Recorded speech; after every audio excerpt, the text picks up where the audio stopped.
ஓம் சிவாய நம. குலதெய்வமே துணை, குருவே துணை. அனைவருக்கும் வணக்கம். உங்களுக்கு விந்து நீர்த்து போய் காணப்படுதா? விந்து கெட்டித்தன்மை இல்லாம இருக்கா? உயிர் ஆற்றல் இல்லாம இருக்கா? அதனால் குழந்தையின்மை தள்ளி போகுதா? நரம்பு பலகீனமா இருக்குதா? உடல் தளர்ச்சியா இருக்கா? உடல் உஷ்ணமாக இருக்கா? இப்படிப்பட்ட பிரச்சனைகள்லாம் ஒரு எளிமையான மருத்துவத்தை தான் நாம இப்ப பார்க்க போறோம்.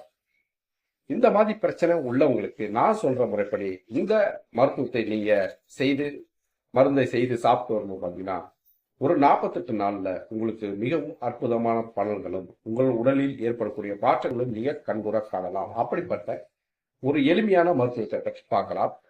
சதாவரி என்று சொல்லக்கூடிய தண்ணீர் ஊற்றான் கிழங்கு என்பது நாட்டு மருந்து கடைகளில் கிடைக்குங்க.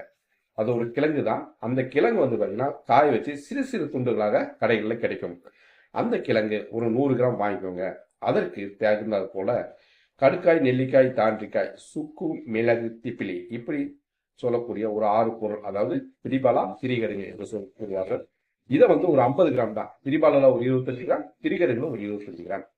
அப்புறம் பார்த்தீங்கன்னா இந்த தண்ணீர் விட்டான் கிழங்கு ஒரு 100 கிராம். இதெல்லாம் மொத்தமா நல்லா பொடி பண்ணி மிக்சிலேயோ அல்ல உரல்லையோ போட்டு இடிச்சு பொடி பண்ணி வஸ்திரகாயம் பண்ணி சூரனமோ டப்பால எடுத்து வச்சுக்கோங்க.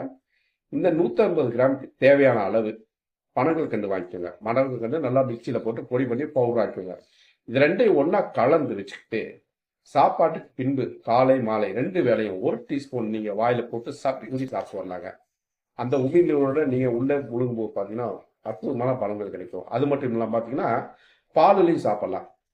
சாப்பாட்டுக்கு பின்பு 1 டீஸ்பூன் பாலில், அதே போல இரவு ஒரு வேளை, இப்படி 2 வேளை நீங்க தொடர்ந்து ஒரு 48 நாட்கள் ஒரு மண்டலம் நீங்க எடுத்து உபயோகிக்கும் போது நான் சொன்ன இந்த உடல் பலகீனமா இருந்தாலும் சரி, விந்து நீர்த்து போயிருந்தாலும் சரி, விந்துல உயிர் ஆற்றல் இல்லாமல் இதனால் குழந்தையின்மை தள்ளி போனாலும் சரி, அதனால ஏற்படுகிற உடல் பலகீனம், உடல் உஷ்ணம் இவற்றிலிருந்து மிகவும் அற்புதமான பலன்களை நீங்க கண்கூட காணலாங்க.